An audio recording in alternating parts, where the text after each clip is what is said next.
राजमहल की सेवा छोड़ने के लिए निर्देश दे दिया है। क्यों? ऐसा क्या हुआ? क्या बातें कर रहे हैं आप लोग? बोलो, क्या बोल रही थी तुम? जी वो मेरे पति दूसरी पत्नी लाना चाहते हैं और जब मैंने विरोध किया और श्री राम के एक पत्नी व्रत होने पर दुहाई दी, तब उन्होंने क्रोधित होकर कहा कि राजाओं का क्या, वैसे भी श्री राम के प्रेम के आगे उनको कुछ गलत नहीं लगता। वो तो कुछ भी नीति बना सकते हैं। उनको कौन है कहने वाला? सामर्थ्य को दोष और स्वर्ण को दाग नहीं लगता। पर हमें राजाओं की चाल पर नहीं चलना। और कहा कि महल के वातावरण से मेरा मन दूषित हो जाएगा। कैसा दाग और किस पर लगा है? वो तो नहीं बताया। आने दो श्री राम जी को। जब ये प्रश्न राजसभा में सबके सामने पूछा जाएगा, तब हर रहस्य से आवरण हटाना ही पड़ेगा। मांडवी, श्रुतकीर्ति,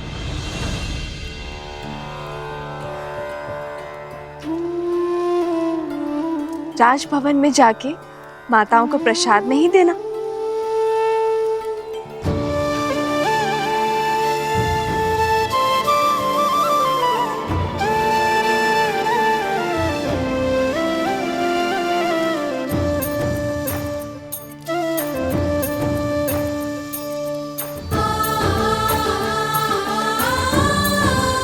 कितनी शुद्ध और सरल है देवी सीता। इनके बारे में कोई इतना ओछा कैसे बोल सकता है? दीदी, किसी दासी का पति राजमहल के वातावरण के बारे में आपत्तिजनक बातें फैला रहा है। राजा और रानी के विषय में शंका पनपना उचित नहीं है। समस्या फैल सकती है दीदी। राम राज्य में अराजकता कभी नहीं आएगी मांडवी। श्री राम आते ही कोई ना कोई हल अवश्य निकाल लेंगे।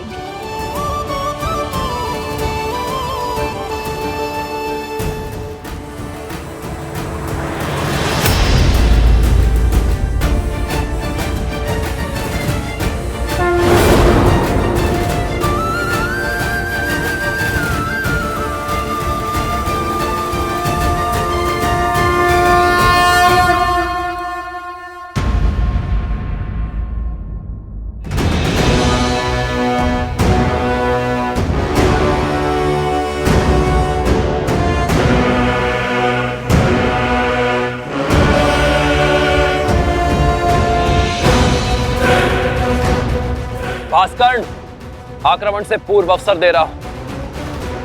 अपने आतंक का अंत करो और लौट जाओ। अभी तक तो आतंक का आरंभ भी नहीं हुआ है राम। और जहां तक रही अंत की बात, यदि मैं समय रहते लंका पहुंच गया होता तो युद्ध का अंत कुछ और ही होता। वही तुम्हारे रक्त से सागर को रंग देता। जो काम तब न हुआ वो अब होगा। इस रणभूमि में मैं तुम्हारा वध करके रावण के मृत्यु का प्रतिशोध लूंगा और तब होगा न्याय। प्रतिशोध से न्याय नहीं मिलता भास्कर्ण। प्रतिशोध केवल स्वयं को जलाता है। लौट जाओ। स्वयं के बल पर बड़ा अभिमान है ना तुम्हें राम। समाप्त होगा तुम भी और तुम्हारा अभिमान भी। भास्करण का तेज और संघर दमन का दमन तुम्हें सेना समेत ध्वस्त कर देंगे।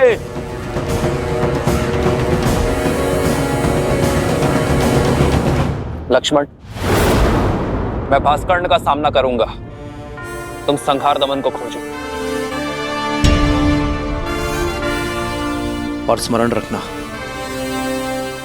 वो उभयचर है।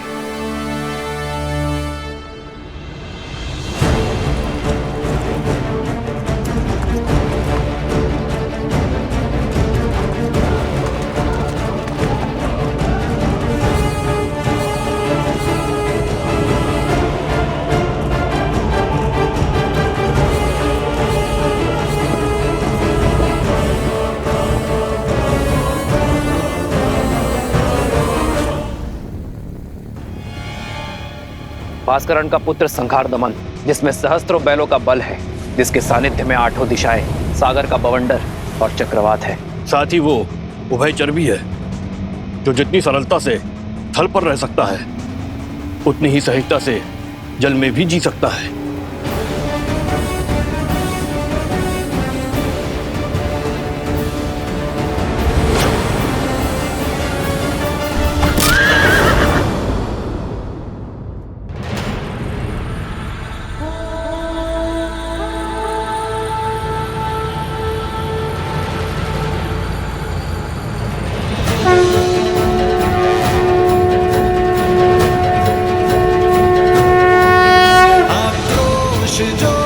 क्रोध का ये क्षण है प्रतिशोध का ललकार और पुकार अति विरोध का।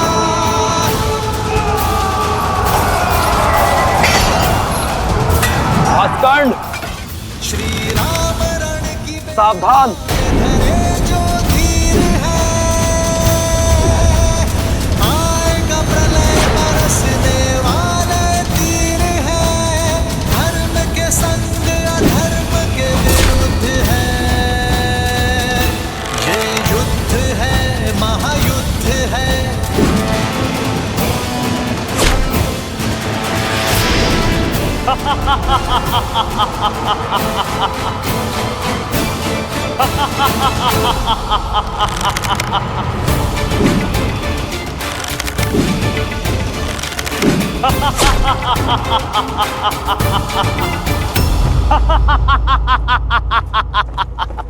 बस राम, बाण क्या ब्रह्मास्त्र चला दो। तुम्हारे ब्रह्मास्त्र मेरे तन को नहीं छेद पाएंगे। ब्रह्मा अपना स्वयं वरदान नहीं कर सकते।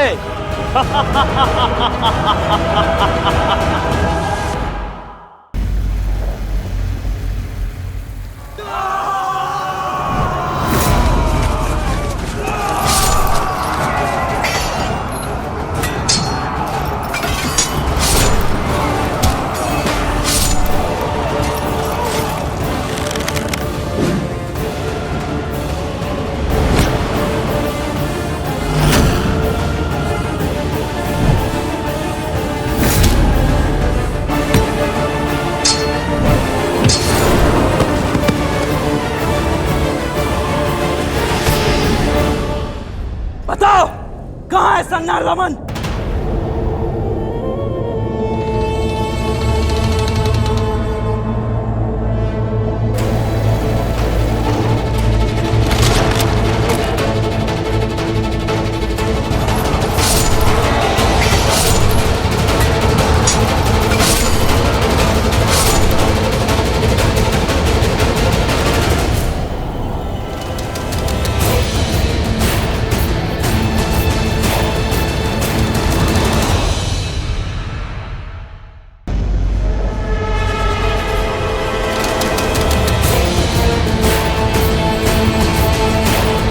सैनिकों, पीछे हटो।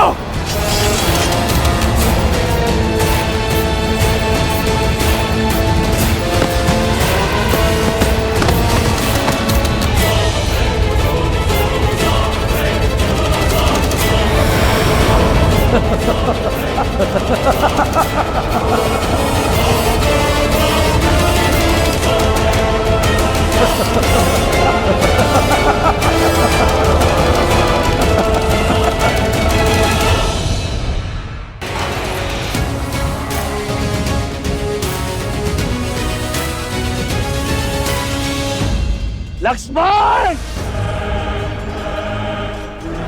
तुमने मेरे प्राण, मेरे प्यारे पुत्र संगार दमन का वध किया है।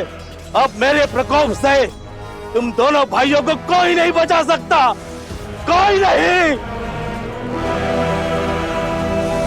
भास्कंड, ये क्रोध ही तुम्हारे विनाश का कारण बनेगा, क्योंकि सत्य और धर्म की लौ के आगे तुम्हारा ये झूठा दम अवश्य तोड़ेगा। आज तुम्हारे अत्याचार और आतंक का अंत होकर रहेगा भास्कंड।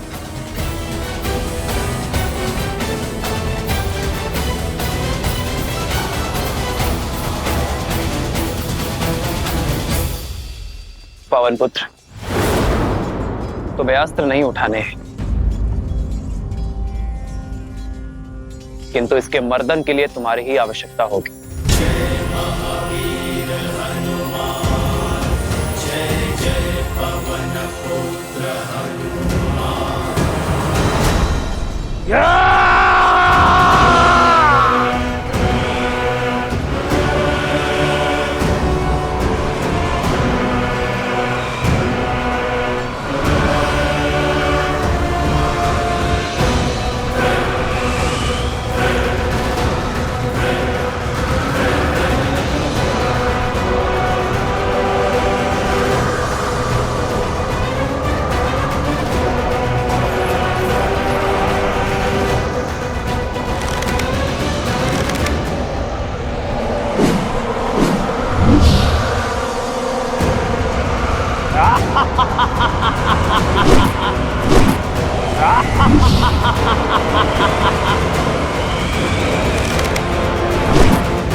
हनुमान,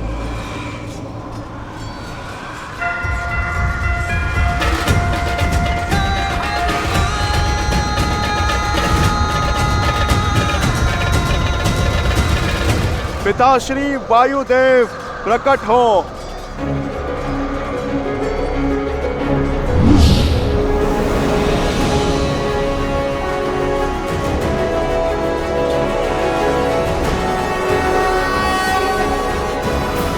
प्रणाम प्रभु। कैसे स्मरण किया पुत्र? पिताश्री, राम काज में आपकी सहायता की आवश्यकता है। मैं कुछ क्षण के लिए आपको अपने अंदर बसाना चाहता हूँ। राम का काज और पुत्र की पुकार दोनों को अनदेखा नहीं किया जा सकता। तथास्तु।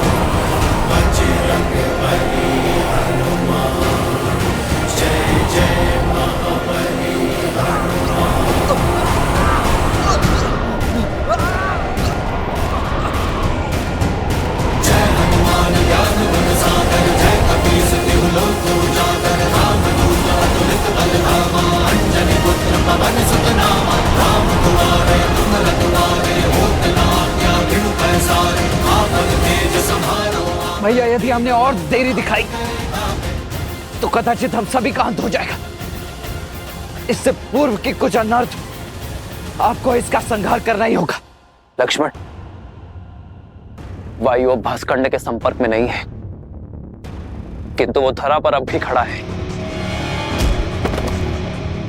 जब तक वो युद्ध भूमि पर होगा उसका अंत असंभव है। लक्ष्मण,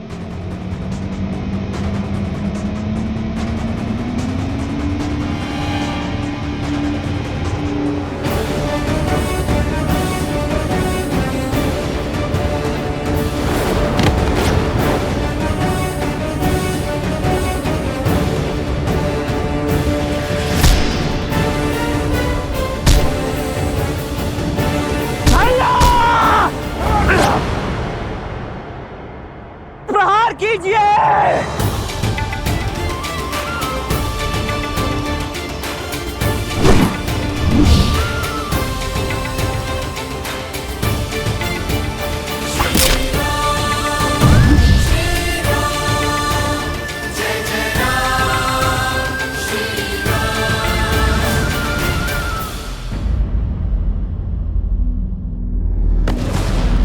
लक्ष्मण,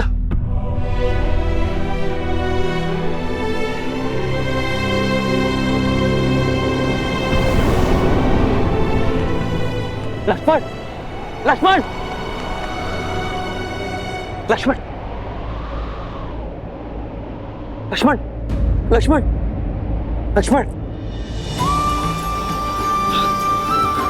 लक्ष्मण, आज तुमने फिर मेरे प्राण बचा लिए।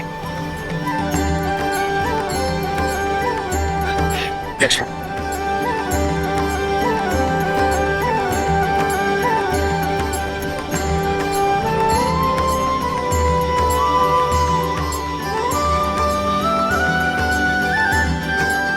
भैया, आपकी विजय के लिए तो मृत्यु से पराजय भी मेरे लिए परम विजय है। कल प्रातः हम अयोध्या के लिए प्रस्थान करेंगे और वहां प्रत्येक घर पर हमारे विजय की पताका लहराएगी। जाओ लक्ष्मण, अब सेना से भी निश्चिंत होकर विश्राम करने को कहो। जो आज्ञा भैया।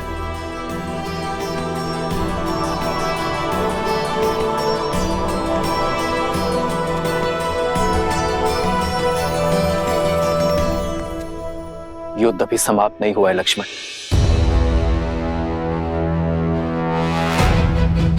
युद्ध तो अब आरंभ होगा, वो युद्ध जिसे लड़ने के लिए मैं अयोध्या से इतनी दूर आया।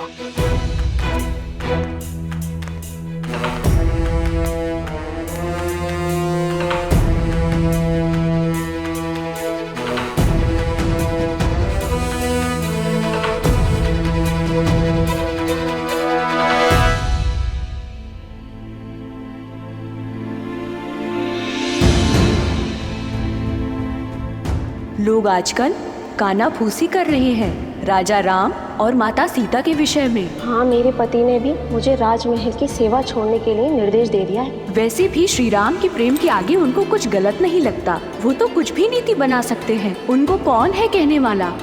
इनके बारे में कोई इतना ओछा कैसे बोल सकता है?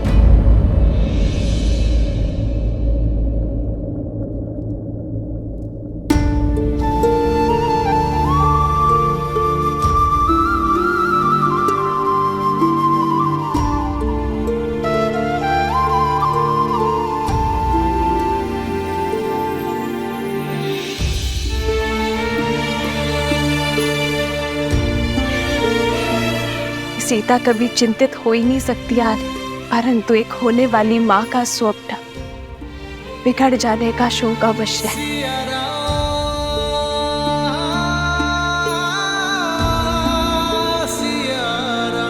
तुम्हारी व्याकुलता का आभास है मुझे सीते, किंतु मुझे एक राजा के कर्तव्य के साथ साथ अपनी होने वाली संतान को असुरी शक्ति से भी बचाना होगा, और ये कार्य मुझे अकेले ही करना होगा। अपनी प्रजा के हित के लिए राम को मृत्यु भी स्वीकार है।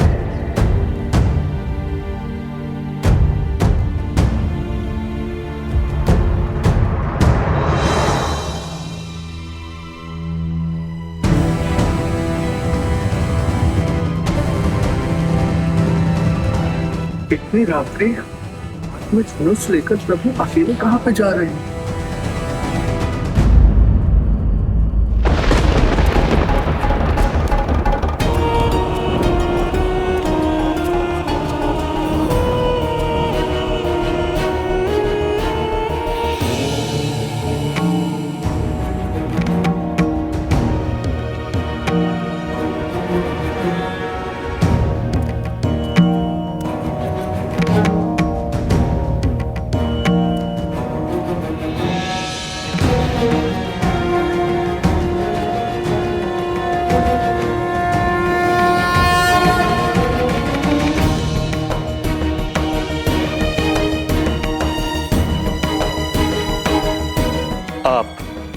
अवध की महारानी है देवी सीता। आपका व्यथित होना प्रजा के हित में नहीं। प्रजा की ही चिंता में हूँ गुरुवर। नागरिकों के विचारों में मलिनता आ रही है और मन में शंका का विष घुल गया है। ये नगर में कौन सी असुरी शक्ति पग पसार रही है गुरुवर?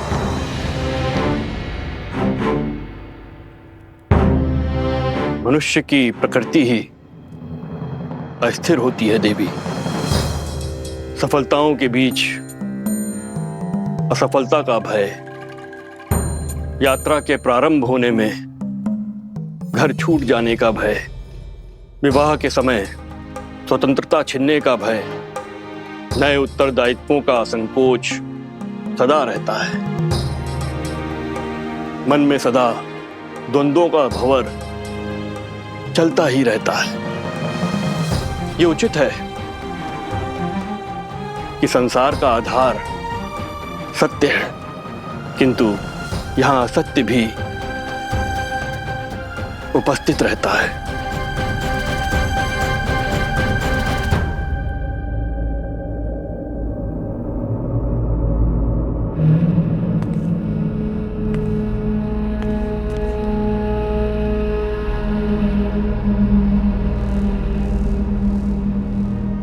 मैं ललकारता हूं सहस्त्र मुख रावण, सामने आओ।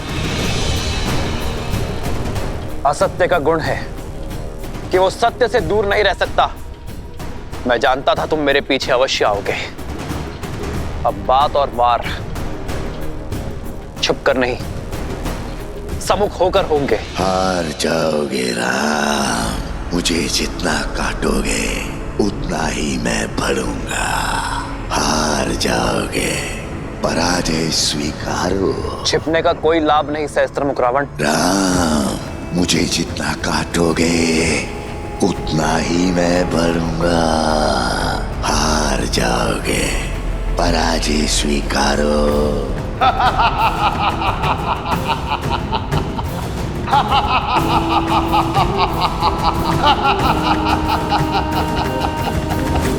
क्या राम राज्य भी भय की छाया में श्वास लेगा? क्या यहाँ भी सत्य और असत्य इतना समीप हो जाएगा कि उचित अनुचित के मध्य की रेखा ही मिट जाएगी? क्या रघुकुल के राघव की विजय पर भी प्रश्न चिन्ह लगेंगे गुरुवर? राम सिंहासन पर अवश्य आरूढ़ हो गए हैं देवी, किंतु किसी भी अभूतपूर्व कार्य के सफल होने में समय लगता है। राम राज्य स्थापित होने में भी अभी समय है।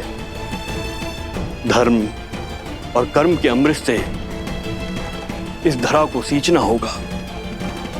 राम को अभी और संघर्ष करना होगा।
क्या इतना सरल लगता है मेरा अंतराम?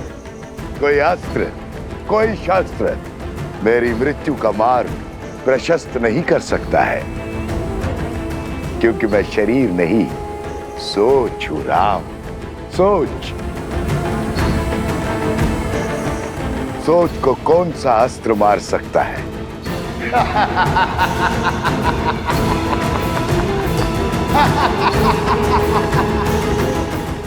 इस असुरी शक्ति को नहीं हरा सकते गुरुवर। जिसके बाण असत्य हो, धनुष अधर्म हो, उसे पराजित करना सरल नहीं होता।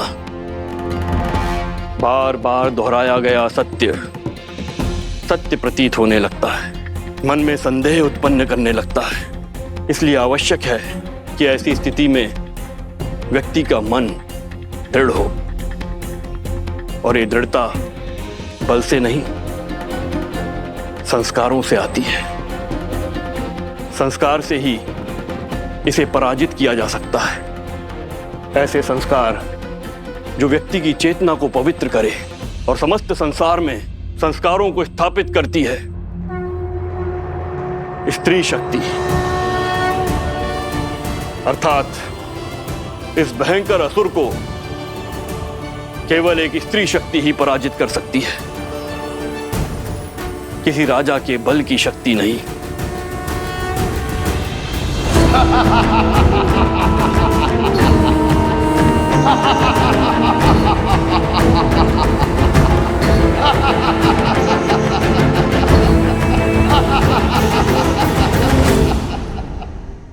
वृक्ष सरलता से कट जाते हैं राम, पर मैं सारे जगत में उगने वाली घास हूं, जो दिखती तो निर्बल है पर होती अनंत है। मुझे एक जगह से उखाड़ोगे तो मैं सहस्त्रों जगहों पर उग आऊंगा। मेरा खून बहाओगे तो मैं रक्त बीज बन जाऊंगा। तुम्हारे बल से तो मैं परिचित हूं, अयोध्या वासियों का दूषित मन मेरे बल का परिचय है। रघुकुल के सत्य के प्रकाश में असत्य के अंधकार का अंत निश्चित है सहस्त्रमुख। इस राम राज्य की कल्पना सारा संसार कर रहा है, वो अयोध्या में कभी स्थापित नहीं होगा राम। प्रहार करने वाले के हाथ तो रोक दिए जा सकते हैं, किंतु बोलने वाले मुख को नहीं रोका जा सकता है। मैं सहस्त्र रावण अपने सहस्त्रों मुंह से अयोध्या में हाहाकार मचा दूंगा। तुम्हारे मंत्रियों और अधिकारियों में लोभ और लालच भर दूंगा। प्रजा के मन में अविश्वास और संघर्ष का बीज बो दूंगा। परिवार को ईर्ष्या और द्वेष दे दूंगा।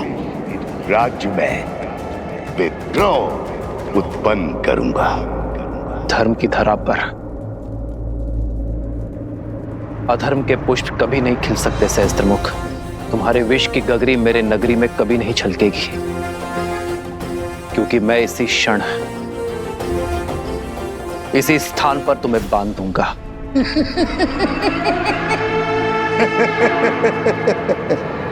देर कर दी राम, बाण धनुष से छूट चुका है। प्रजा छोड़ो, तुम तो अपनी पत्नी सीता की भी रक्षा नहीं कर पाओगे। लोक अपवाद से, निंदा से, कुमंत्रणा से अपनी आने वाली पीढ़ी तक की रक्षा नहीं कर पाओगे। अपमान से जब असत्य परिवार में प्रवेश करता है तो प्रेम और सम्मान सबसे पहले खिड़की से भाग जाते। सच कहूं राम, मैं तुम्हें मारूंगा नहीं, मैं तो तुम्हें जीवित रखकर तुम्हारी मृत्यु का आनंद लूंगा। तुम्हारी मर्यादा के वध का साक्षी बनूंगा। जब पूरा विश्व एक सुर एक राग में बोलेगा कि राम की सीता दूषित है, अपवित्र है, चरित्रहीन है।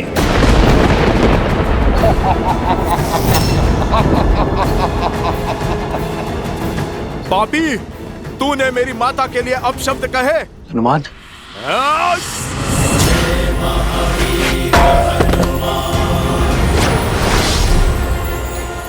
बहुत हुआ तेरा छल, अब तू देखेगा सीता माता के पुत्र का बल। तेरा इसी क्षण अंत कर दूंगा मैं, तेरे लोक अपराध का, तेरे भ्रम और तेरे असत्य का। या तो तुम महाबोले हो या महामूर्ख हो वानर। इतना भी नहीं जानते, असत्य को जितनी ऊंचाई दोगे वो उतना ही बलवान होता है, उतना ही शीघ्रता से फैलता है स्वयं। राघव की पत्नी दूषित है, दूषित है, दूषित है। राघव की पत्नी दूषित है, दूषित है, दूषित है।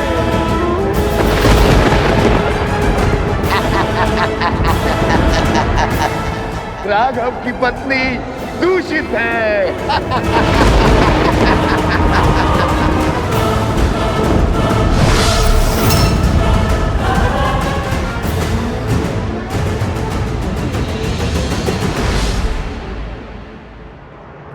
सीते,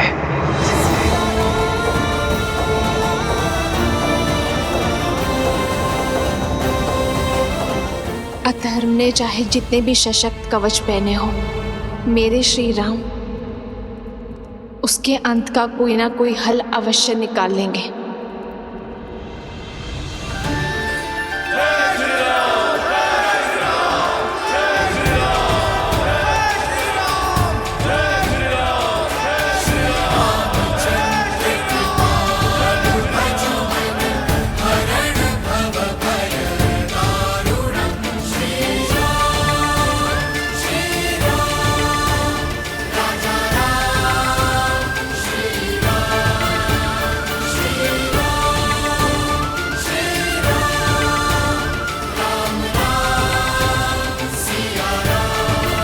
समर्थ की जय जयकार होती है क्या भैया? हाँ, अन्यथा जो हुआ है उसके बाद राम सिया के जय जयकार के योग्य है क्या? जिस राम राज्य की कल्पना सारा संसार कर रहा है, वो अयोध्या में कभी स्थापित नहीं होगा। राम, तुम्हारे मंत्रियों और अधिकारियों में लोभ और लालच भर दूंगा, परिवार को ईर्ष्या और द्वेष दे दूंगा, राज्य में विद्रोह उत्पन्न करूंगा। हनुमान, ध्यान रहे, सहस्त्रमुख का उल्लेख अयोध्या में किसी के आगे नहीं होना चाहिए। पर प्रभु, प्रजा को सावधान करने की आवश्यकता है। जानता हूं हनुमान, किंतु युद्ध में विजय के पश्चात प्रजा और सेना केवल उत्सव की कामना करते हैं, अवसाद की नहीं।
वैसे तो राम ने कई युद्ध जीते हैं, लेकिन ये राजा राम की पहली विजय है।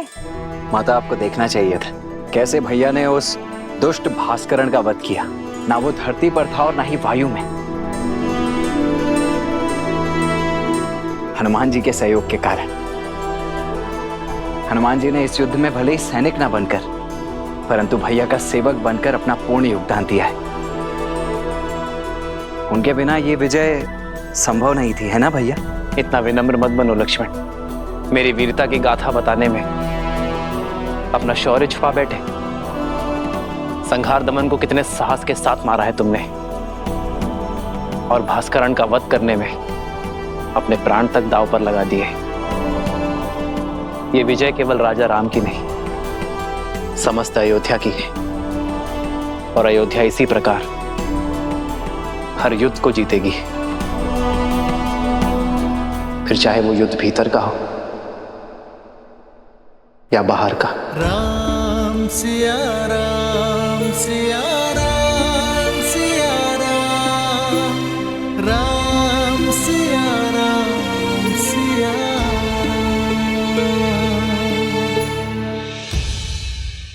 उचित समय पर आए हो पुत्र। हाँ पुत्र, कल वसंत पंचमी के अवसर पर सीता के गर्भ के पुष्पवंश संस्कार का मुहूर्त निकला है। तुम्हारा होना भी वहाँ अनिवार्य है। अब तुम आ गए हो तो सारी पूजा विधि विधान पूर्ण हो जाएगी। अवश्य मां।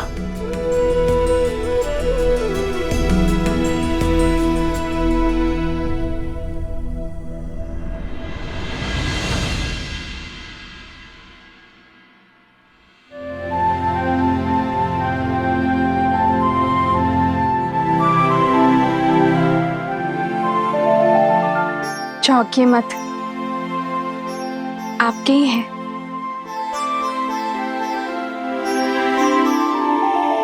कौशल्या माता ने दिए। कह रही थी जिन खिलौनों से पिता खेले हैं पुत्र भी उन्हीं से खेलेंगे। वैसे राजा बनने के पश्चात आप एक वचन भूल सा गए हैं आर्य। कैसा वचन सीते? वही जो विवाह के समय दिया था। आधा अंग है हम एक दूसरे का, सुख के साथ साथ दुख और चिंता में समान भागीदार है। तो बताइए ऐसा क्या है आर्य जिसने आपकी विजय की मुस्कान को धुंधला कर दिया है?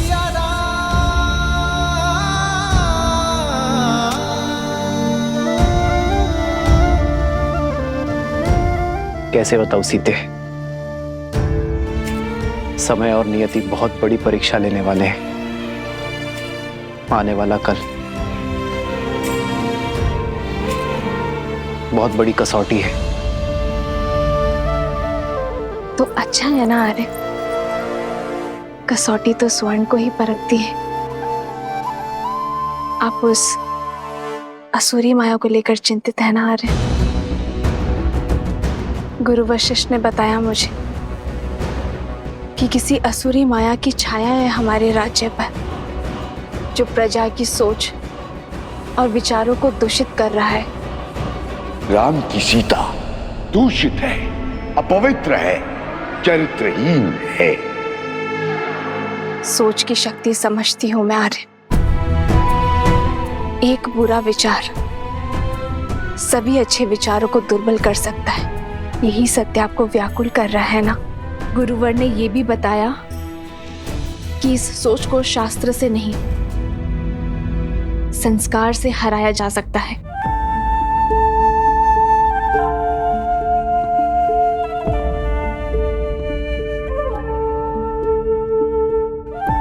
गुरुदेव ठीक कहते हैं सीते।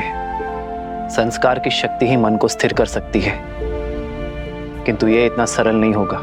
जैसे पके हुए घड़े पर माटी नहीं चढ़ाई जा सकती, वैसे एक व्यक्ति के युवा हो जाने पर उसके संस्कार नहीं बदले जा सकते। संस्कार बालकों को दिए जाते हैं सीते, युवाओं को तो शिक्षित किया जाता है। और अब मैं भी वही करूंगा। अपने राज्य को, अपनी प्रजा को शिक्षित करूंगा, क्योंकि विद्या ही अब एकमात्र मार्ग है।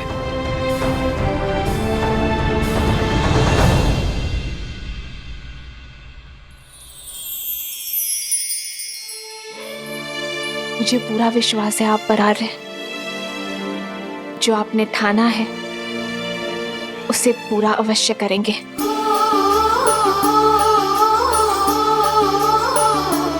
तुम्हारे साथ के बिना ये सब संभव नहीं है सीते। तुम्हारा मुझ पर अटूट विश्वास ही मेरी शक्ति है। जन्म जन्म का है ये संगम, राम रतन सीता वैभव धन। अर्धांगिनी हूँ आपकी, सदा आपके पास। हम दोनों मिलकर सब संभाल लेंगे आर्य। हम दो नहीं सीते, हम तीन। हमारे प्रेम और संस्कार का संगम है ना हमारे साथ। राम सिया राम सिया राम सिया राम, राम सिया राम सिया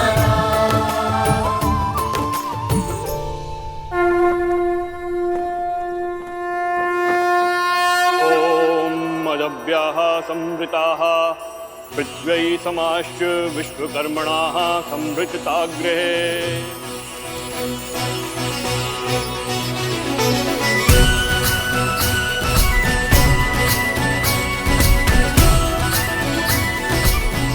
पुत्री, ये किलोई भस्म है। इसे अपने दाहिने हाथों से अपने नाक के ऊपर लगाओ और श्वास के साथ भीतर लो। किलो की ये गंध तुम्हें और तुम्हारी संतान को स्वस्थ रखेगा। भवन अमंगल हारी, द्रवहु सुदशरथ अजर बिहारी। राम सिया राम सिया राम जय जय राम। गर्भ धारण के बाद यह औषधि अमृत के समान होती है राम। जिस प्रकार सूर्य की किरण पृथ्वी को जीवन देती हैं, उसी प्रकार यह औषधि गर्भास्थ शिशु को पोषण देती है। शरीर के साथ साथ आत्मा को भी शक्ति प्रदान करती है।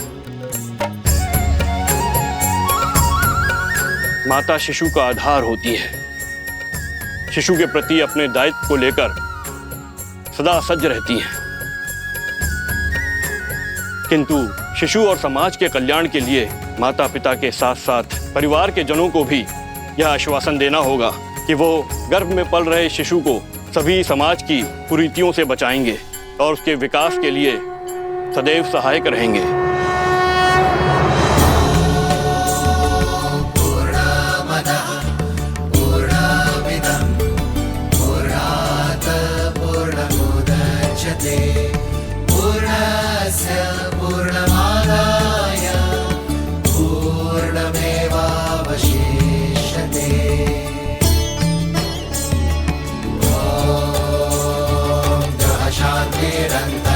शांति पृथ्वी शांतिरापः शांतिरोषधयः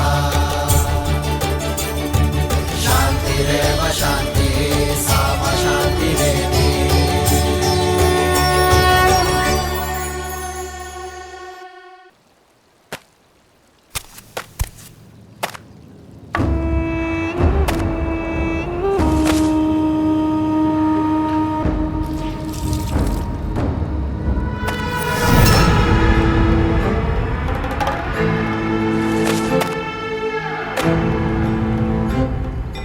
मित्रवस्त्रक, जाने कहां से कपड़ों पे ये लांछन लग गया।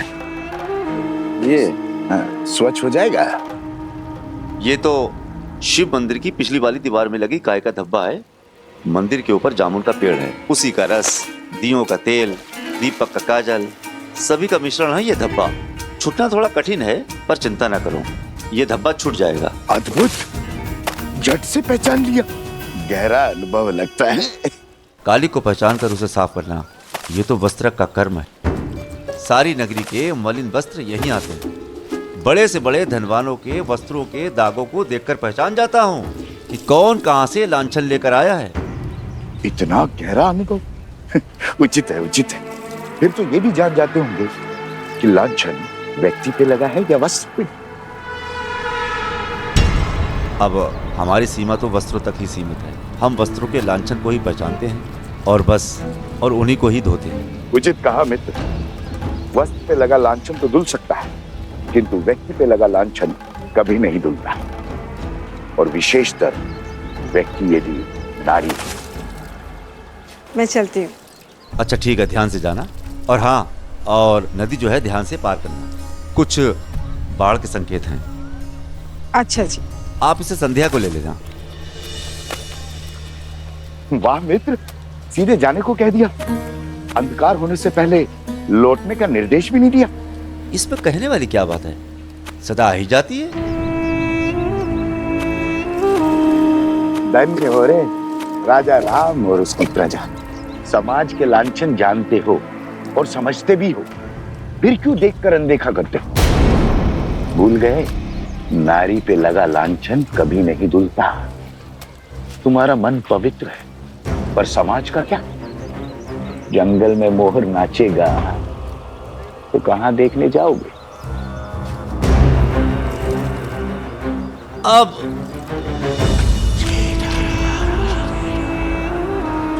अरे ऐसा है, दिन ढलने से पहले आ जाए।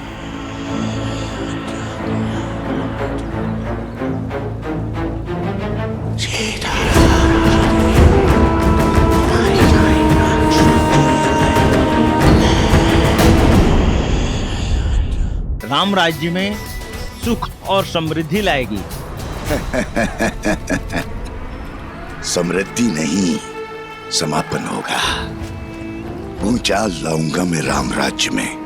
भूचाल जिस तरह को वज्र का प्रहार भी तोड़ नहीं पाया, उसमें ज्वालामुखी का विस्फोट लाने की शक्ति है शब्द में। राई के दाने से भी छोटा होता है वट वृक्ष का बीज, पर चट्टान फोड़कर बाहर आ जाता है। सबके वस्त्रों को धोने वाले इस वस्त्र के मन में मैंने जो कलुषित धब्बा छोड़ा है, वो धीरे धीरे फैलकर पूरे राम राज्य पर ग्रहण लगा देगा। राम राज्य।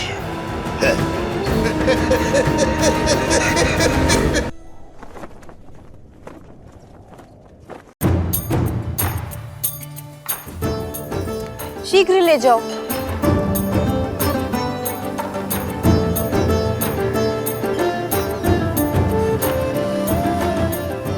तनिक देर और पकाओ साग को।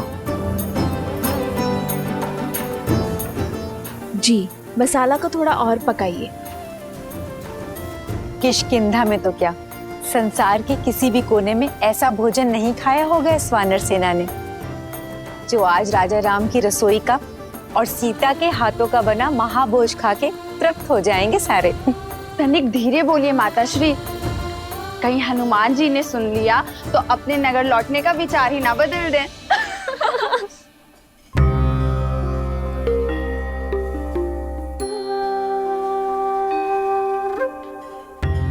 देखो तो, हनुमान जी स्वयं आए हैं कि उनकी सीता मैया उनके लिए क्या क्या बना रही हैं।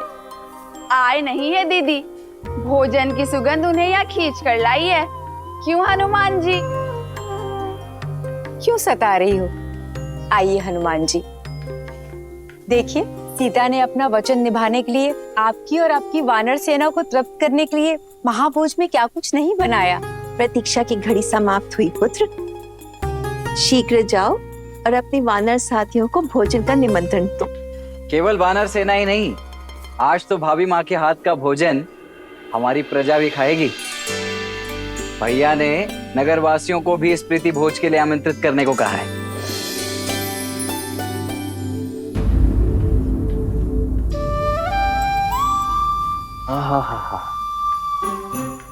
इतनी अद्भुत सुगंध, मेरी तो भूख इस सुगंध से ही तीव्र हो बैठी है।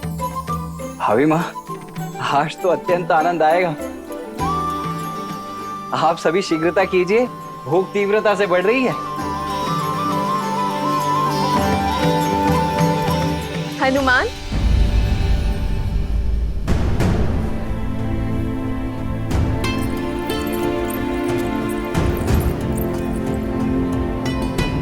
पुत्र, माता से मन की व्यथा छुपा रहे हो? क्या हुआ? क्या तुम प्रसन्न नहीं? इतने व्याकुल क्यों दिख रहे हो?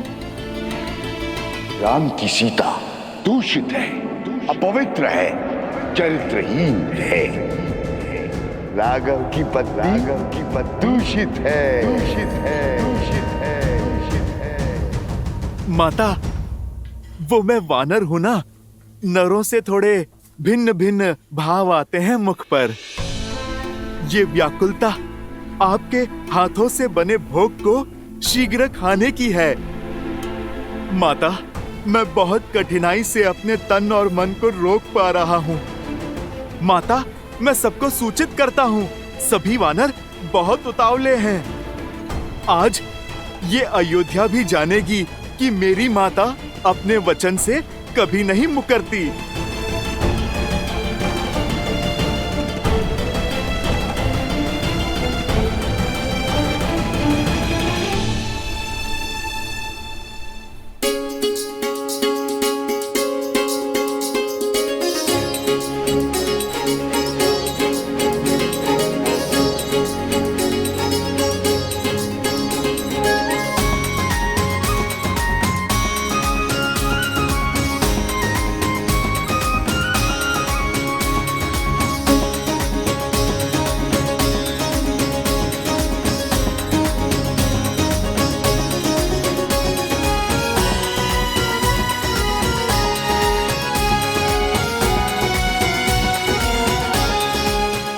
अद्भुत, आनंद आ गया प्रभु।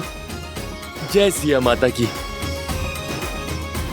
लगता है माता सीता ने नहीं, स्वयं मां अन्नपूर्णा ने भोग बनाया है।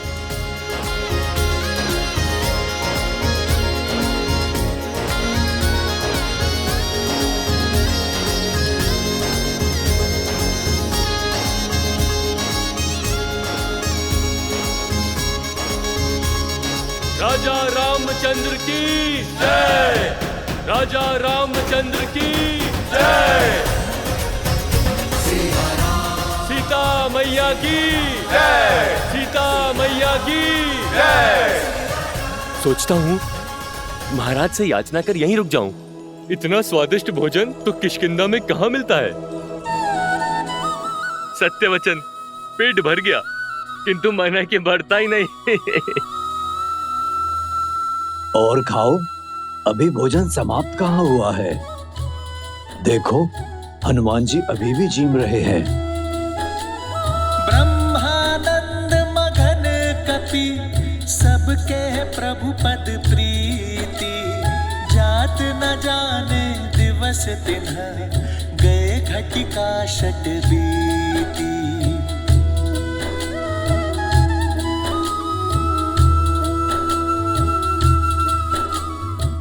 तनिक कड़ी बाजरा थोड़ा और मिलेगा? जी लाती हूँ।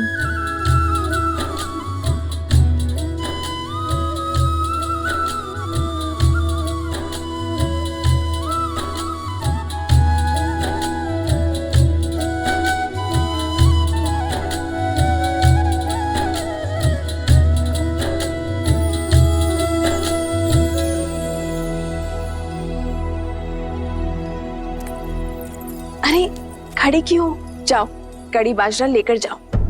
महारानी, सारा भोजन समाप्त हो गया है। हम अभी बनाने जा रहे हैं, किंतु तनिक समय लगेगा। हम शीघ्र ही बनाते हैं।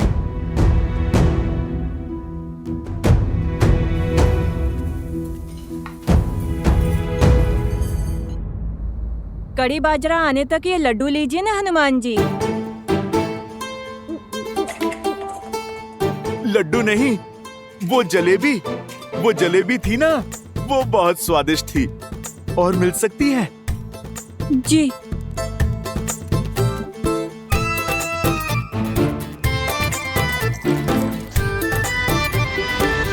आर्य, रसोई में सारा भोजन समाप्त हो गया है। सारे पात्र खाली हैं। और भोजन बनाने में समय लगेगा। पर पुत्र हनुमान की भूख रुकती ही नहीं। आपने वनवास में इन भोले वानरों को भूखा रखा था ना। आपका वचन था कि आप इन्हें तृप्त करेंगे, तो करिए अब इन्हें तृप्त।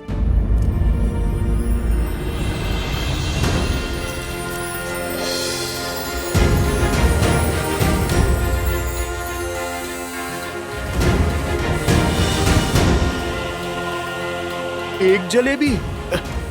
माता, इससे क्या होगा? आप कृपा करके 2 थाल और ले आइए।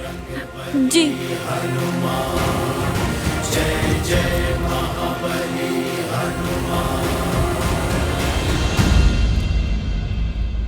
चिंता ना करो सीते,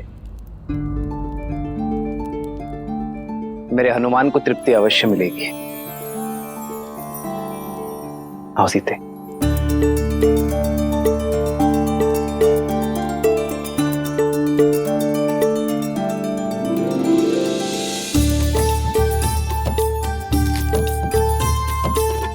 ये लो सीते, इसे हनुमान को खिलाओगी, वो तृप्त हो जाएगा।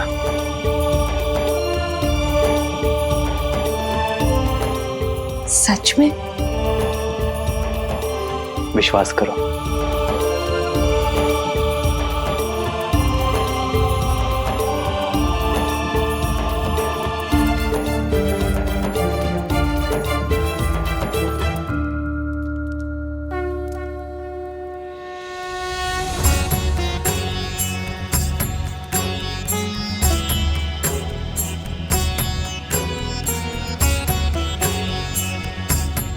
भक्त के लिए भगवान का भोग पूरा हुआ।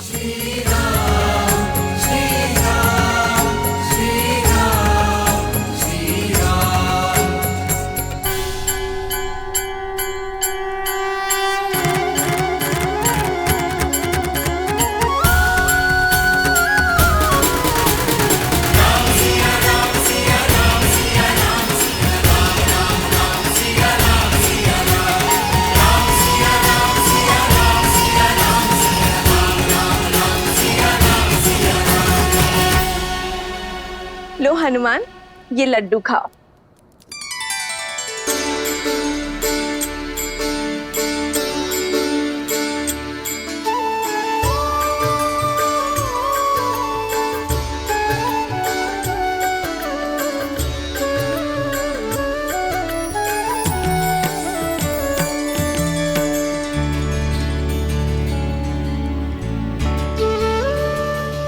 भज मन राम नाम सुखदाई, भज मन राम नाम सुखदाई, भज मन राम नाम सुखदाई, भज मन राम नाम सुखदाई, भज मन राम नाम सुखदाई। सच माता, आप तो साक्षात अन्नपूर्णा माँ हैं। भोजन तो बहुत स्वादिष्ट था, मेरा तो पेट ही भर गया माता। अरे ऐसे कैसे? बाद में फिर कहोगे कि माता ने पेट भर भोजन नहीं खिलाया। लो 1-2 लड्डू और खा लो। नहीं माता, तन और मन दोनों तृप्त हो गए।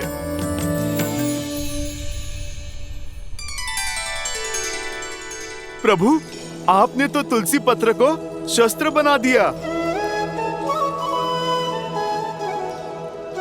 नहीं हनुमान, राम नाम मणि दीप धरु, जीह दे हरि द्वार, तुलसी भीतर बारे हूँ, जो चाहसी उजियार। ये क्या पिताश्री? जो भूख इतने व्यंजनों से तृप्त नहीं हुई, वो राम नाम लेकर तुलसी पत्र से कैसे तृप्त हुई?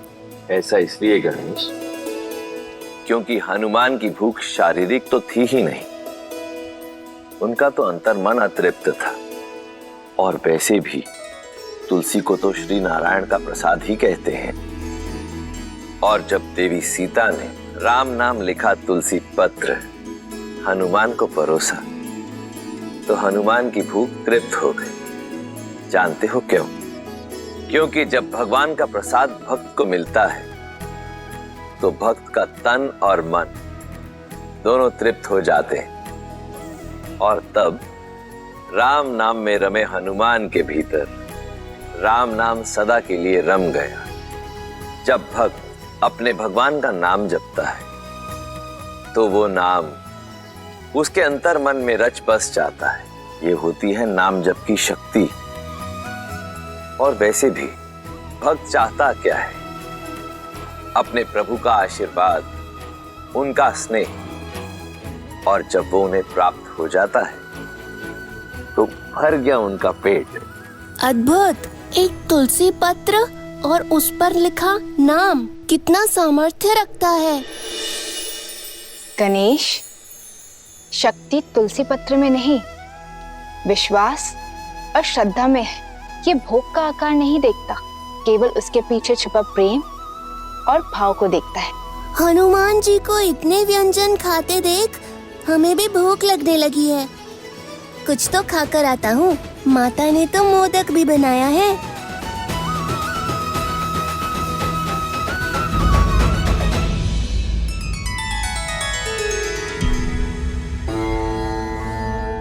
गणेश को प्रसाद की शक्ति समझा दी, किंतु उस सप्त शक्ति का क्या जो शूल बनकर अयोध्या पर बरसने वाली है? शब्द वो शस्त्र है देवी, जो या तो तार दे या मार दे।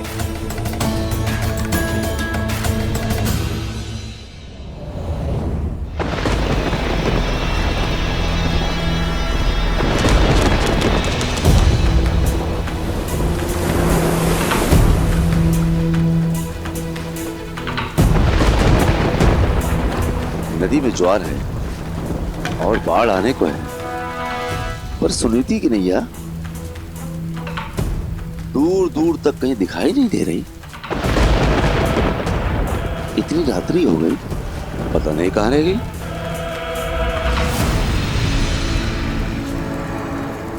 मिला मेरी कुटिलता के बीज को सींचने के लिए जल मिला।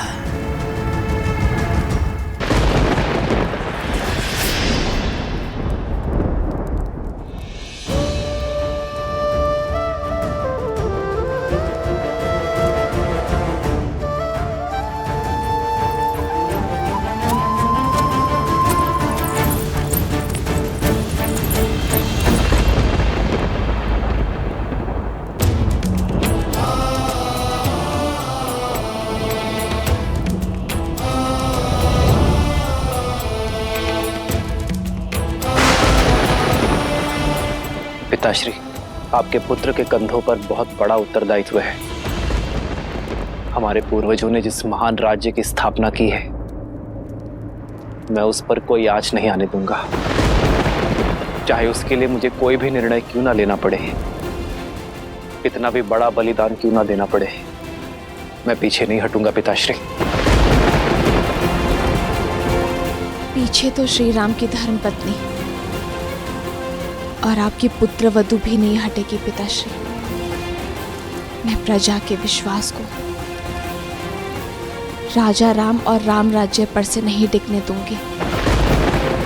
मैं रघुकुल के आदर्श को धूमिल नहीं होने दूंगी। मिट्टी में मिल जाएगा रघुकुल का हर आदर्श, टूट जाएगा रघुवंश के ऊपर से लोगों का विश्वास, और आरंभ तुमसे होगा वस्त्र। लोगों के मैले वस्त्र धोते हो ना, अपने मन में लगा हुआ मैल नहीं धो पाओगे।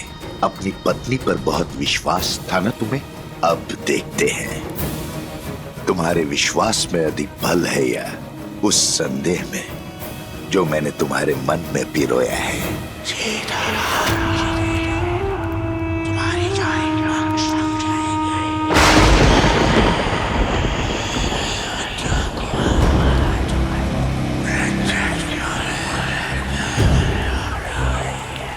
क्या नदी के उग्र होने के कारण सुनीता नहीं है, या फिर इस विलंब का कोई और कारण है? समाज के लांछन जानते हो और समझते भी हो, फिर क्यों देखकर अनदेखा करते हो? नारी पे लगा लांछन कभी नहीं धुलता। तुम्हारा मन पवित्र है, पर समाज का क्या? जंगल में मोर नाचेगा तो कहां देखने जाओगे? संदेह वो चिंगारी है जो एक बार अग्नि बन जाए तो विश्वास को भस्म कर देती है। आज इस अग्नि में अपने विश्वास को भस्म करेगा तू, और अविश्वास की अग्नि को ज्वालामुखी बनाऊंगा मैं। राम का सुखी जीवन और राम राज्य की कल्पना दोनों को जलाकर भस्म कर दूंगा।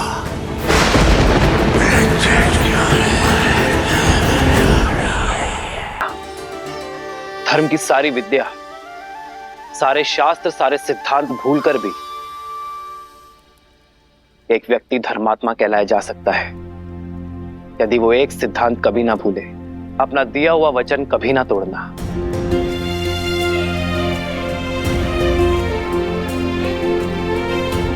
यही वो ज्ञान है जो जीवन को स्वर्ग और नर को नारायण बनाता है। विचार करो, एक मनुष्य बीहड़ में, तपते रेगिस्तान में प्यासा भटक रहा है, और यदि कोई उससे आकर कहे कि उत्तर नहीं पूर्व में जाना है, मैं वचन देता हूं वहां तुम्हें कुआं अवश्य मिलेगा, और यदि उस व्यक्ति का वचन मिथ्या निकल जाए तो उस प्यासे का जीवन संकट में आ सकता है। तुम्हारा ये वचन किसी के जीवन जीने की योजना का आधार हो सकता है, किसी को कुछ पाने का विचार दे सकता है, किसी को जीवन जीने का आधार देना और वो आधार कभी ना छीनना, यही तो वास्तविक धर्म है। यदि किसी व्यक्ति का जीवन वचन टूट जाने के कारण संकट में आता है तो पाप वचन देने वाले को ही लगता है। ये बात हर राजा, हर नेता, हर नायक को स्मरण रखनी चाहिए। रघुकुल की भी तो यही रीत है, प्राण जाए पर वचन मिथ्या ना हो पाए। रघुकुल रीत सदा चली आई, प्राण जाए पर वचन न जाए। श्री रामचंद्र कृपालु भजु मन हरण भव भय दारुणम, नव कंज लोचन कंज मुख कर कंज पद कंजारुणम।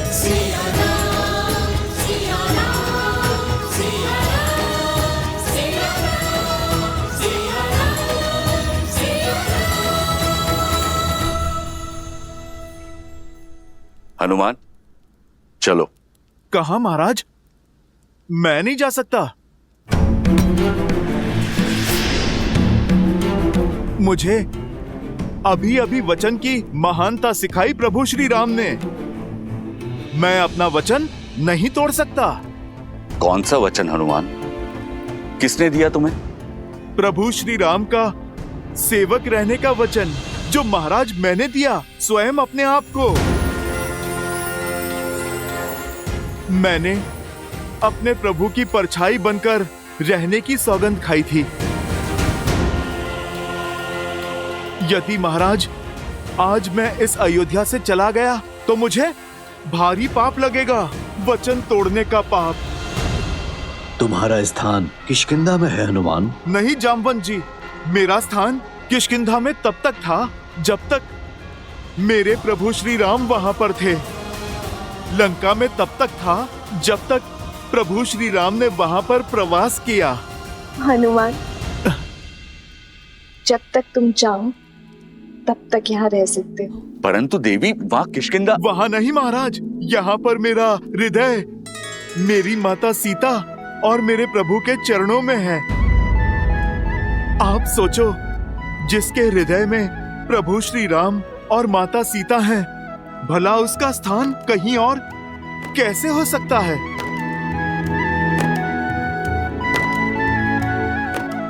हनुमान, प्रभु श्री राम की भक्ति तो एक भाव है, वो कहीं से भी की जा सकती है। भक्ति के लिए स्थान नहीं, भावना चाहिए। महाराज सुग्रीव, वही भावना ने मुझे यहाँ इस स्थान पर रोक रखा है। मैं इससे अंतर नहीं कर सकता। अंतर तो मन में मापा जाता है हनुमान। यदि व्यक्ति के मन मिले हो तो वो कहीं भी रहे, अंतर नहीं होता। अगर व्यक्ति के मन में अंतर हो तो वो पास होते हुए भी दूर होता है। श्री राम तो रोम रोम में, इस भू के हर कण कण में है।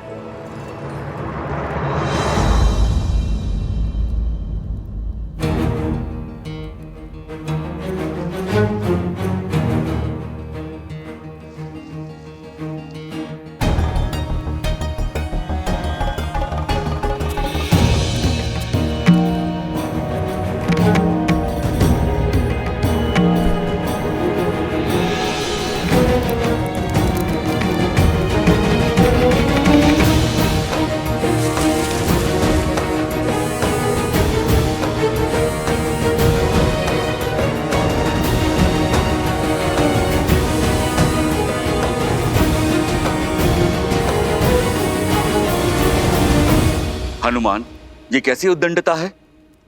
तो क्या इन मोतियों के हृदय में भी प्रभु श्री राम है? विद्यावान गुणी अति चातुर राम काज करिबे को आतुर प्रभु चरित्र सुनबे को रसिया राम लखन सीता मन बसिया लाल देह लाली। इसमें तो नहीं है प्रभु श्री राम। इसमें भी नहीं है प्रभु श्री राम।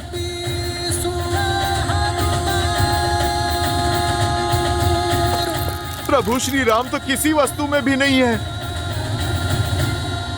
प्रिय हनुमान, हृदय में श्री राम की छवि होने का अर्थ ये नहीं है कि सत्य में उनकी छवि वहां दिखाई दे। ये तो बस कहने भर की बात है। नहीं नहीं लक्ष्मण भैया, भक्ति में जो कहा जाता है वो सत्य में भी होता है। प्रभु श्री राम को हृदय में बसाना और बसना ही क्या, यदि प्रभु की छवि इस हृदय में ना उतर जाए, स्वयं और इस संसार को दिखाई ही ना दे। अरे रहने दीजिए हनुमान जी, मान गए आप नहीं जाना चाहते यहाँ से, पर ऐसे असत्य तो मत कहिए। अच्छा बताइए, क्या आपके हृदय में श्री राम की छवि दिखाई देगी?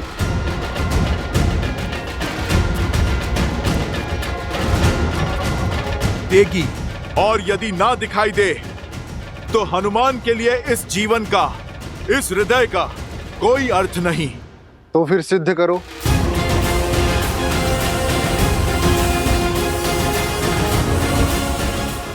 मैं अभी इसी क्षण सिद्ध करूंगा कि प्रभु श्री राम के प्रति मेरी निष्ठा सच्ची है, कि मेरे इस हृदय में मेरे प्रभु की छवि बसती है।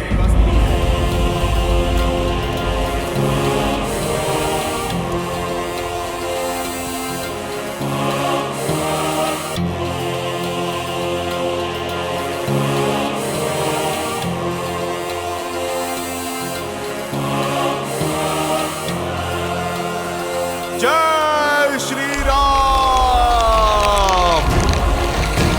जय महावीर हनुमान, जय जय पवन पुत्र हनुमान, बजरंग बली हनुमान, जय जय महाबली हनुमान।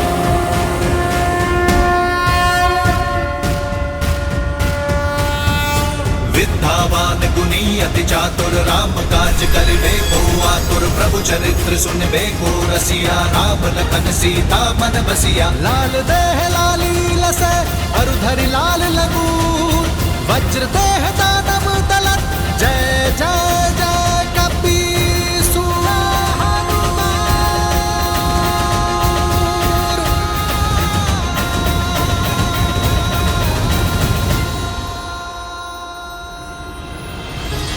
तुलसीदास सदा हरि चेरा कीजय नाथ हृदय महाडेरा।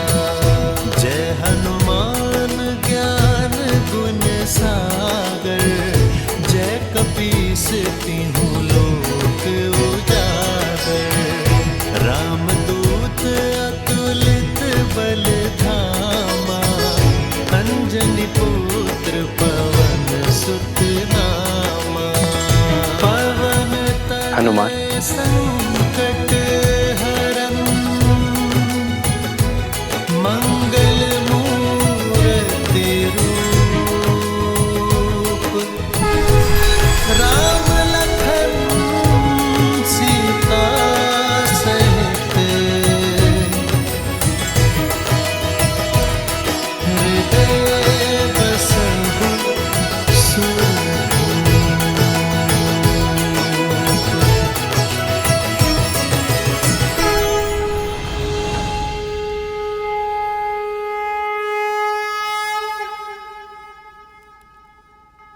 हनुमान ने उचित कहा मित्र। अब हनुमान किष्किंधा के नहीं, राम के हैं, मेरे हैं, और आजीवन अयोध्या में ही रहेंगे।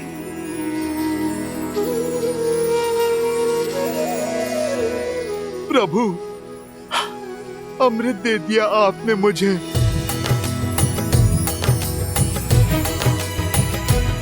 श्री गुरु चरण सरोज रज निज मनु मुकुर सुधारे। हनुमान, तुम जैसा भक्त पाकर तो स्वयं भगवान भी धन्य हो जाते हैं। वचन दो, चाहे मैं श्री राम के साथ रहूं ना रहूं, तुम सदा श्री राम के साथ रहोगे।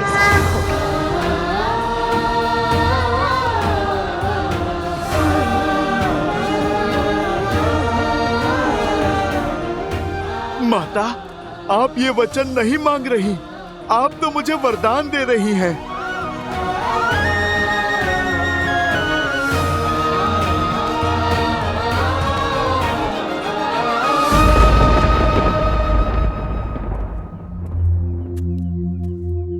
मेरी पत्नी अब तक नहीं लौटी, कुछ पता नहीं कहाँ रह गई। क्यों चिंता करते हो मित्र वस्त्रक? रात बाढ़ आई थी, भारी वर्षा हुई थी। अरे फंस गई हो किसी कार्य में, या हो सकता है अपनी सखी के घर रुक गई हो। बात तो ठीक है बंधु, हो सकता है बाढ़ ने रोक दिया हो, क्योंकि होने को तो कुछ भी हो सकता है। अरे भाई, ऐसे मत देखो मुझे, मैं तो शास्त्रों की युक्ति बता रहा हूं। शास्त्रों में लिखा है कि मनुष्य स्वभाव से ही समाज के बनाए नियमों के विरुद्ध जाता है। जैसे बच्चे को खाने को कह दो तो वो दौड़ने भागता है, वैसे ही व्यक्ति को जो भी कार्य कहोगे उसके विरुद्ध जाने की चेष्टा उसके मन में सदा होती है। क्योंकि मनुष्य बना तो माटी से ही, अब जहां स्वर्ण होता है वहां मलिनता भी होती है। इसलिए स्त्री हो या पुरुष, राजा हो या रंक, अवसर मिलते ही पाप की ओर दौड़ पड़ता है। अपने परिवार में पाप की संभावना को सबसे पहले पहचानना चाहिए। क्यों किसी भले व्यक्ति पे लांछन लगाते हो? अरे भैया, मैं तो स्वयं के वस्त्रों पर लांछन दुलवाने आया। अब तुम्हें क्या बताऊं, आंखें बंद कर लेने से दिन में भी अंधकार हो जाता है। जब तक सामने है सब भले हैं। जैसे ही आंखों से ओझल हो गए, अब जंगल में मोर कहाँ नाचा, किसके साथ नाचा, कहाँ देखने जाओगे?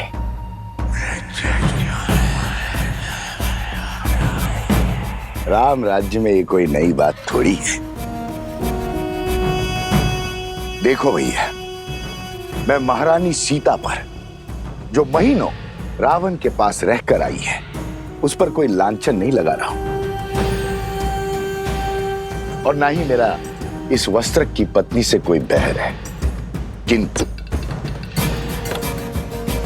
समाज में शुद्धि बनाए रखने का कार्य तो समाज को ही करना होगा, अन्यथा क्या होगा?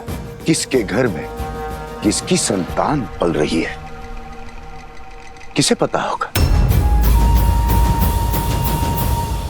अब अयोध्या के राज सिंहासन पर इक्ष्वाकु वंश का राजा है या किसे आभास होगा? छोड़ो भी। जब महारानी सीता जो महीनों पराए घर में रहकर आई, उसकी पवित्रता की सौगंध खाई जा रही है, तो इस बेचारे वस्त्र की पत्नी कैसे मलिन हो गई? वो तो सिर्फ एक रात से बाहर है। अयोध्या की बातें अयोध्या ही जाने।